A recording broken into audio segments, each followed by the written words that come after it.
Hello, it is Tuesday, February 6th. It is good to be with you. We've been off for a little while in the post-haze of Christmas and the pre-haze of Lent. Um, and we've had annual meetings and different getting into the year type things.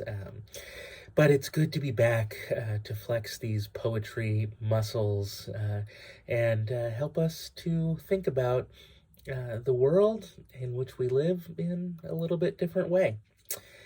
This morning, I'm going to share a poem by Pablo Neruda. Pablo Neruda, the Chilean poet, who is mostly known for his love poetry, but this poem was shared by a professor of mine in class just a couple of weeks ago, and it's been sticking with me, and I want to share it with you.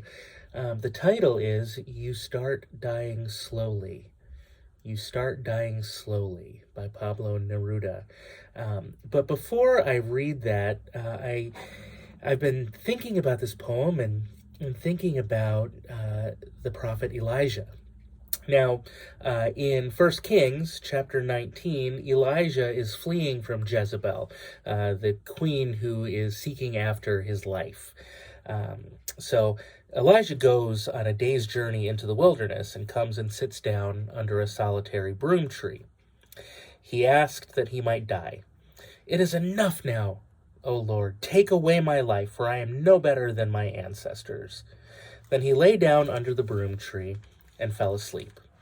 Suddenly an angel touched him and said to him, "Get up and eat."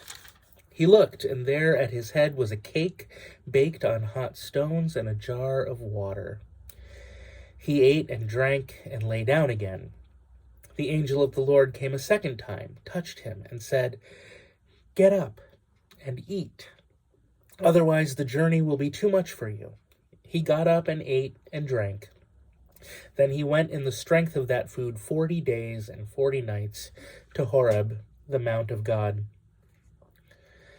At that place he came to a cave and spent the night there. And if you know the rest of the story, that cave is where Elijah encounters the very presence of God. Not in a great wind, not in a raging fire, not in an earthquake, but in the sound of sheer silence. I like to use that text as an example that nothing ever beats a nap and a snack to help you feel better about your situation in the world. But I also think that it helps us to reframe how and think about how just resetting or trying something new can really change our perspective. And in a way, I think that's some of what this poem is urging us to do. You Start Dying Slowly by Pablo Neruda. You start dying slowly if you do not travel, if you do not read, if you do not listen to the sounds of life, if you do not appreciate yourself. You start dying slowly when you kill your self-esteem, when you do not let others help you. You start dying slowly if you become a slave of your habits, walking every day on the same paths, if you do not change your routine, if you do not wear different colors, or you do not speak to those you don't know. You start dying slowly if you avoid to feel passion and their turbulent emotions, those which make your eyes glisten and your heart beat fast.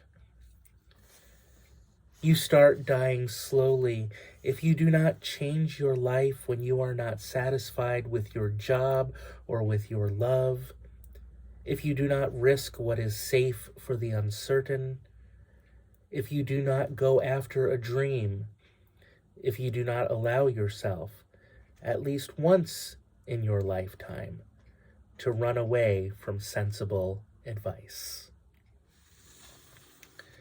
I love what Neruda is doing here, and I'm sure that it is much better in the original Spanish, but I am not quite as versed in that language as I wish I was.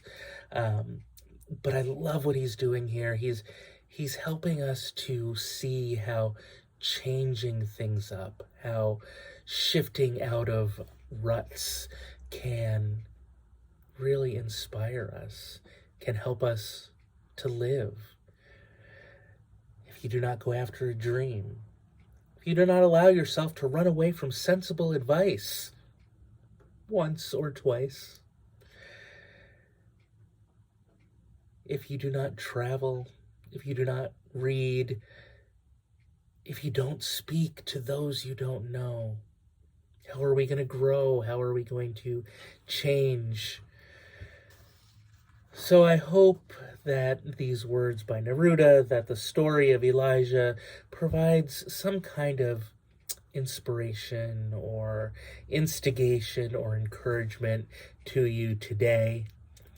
I hope and pray that you are well. Lent starts in just over a week, and this contemplative season will be upon us.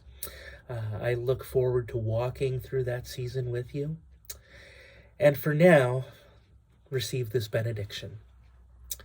May the peace of the Lord Christ go with you wherever he may send you. May he guide you through the wilderness, protect you through the storm.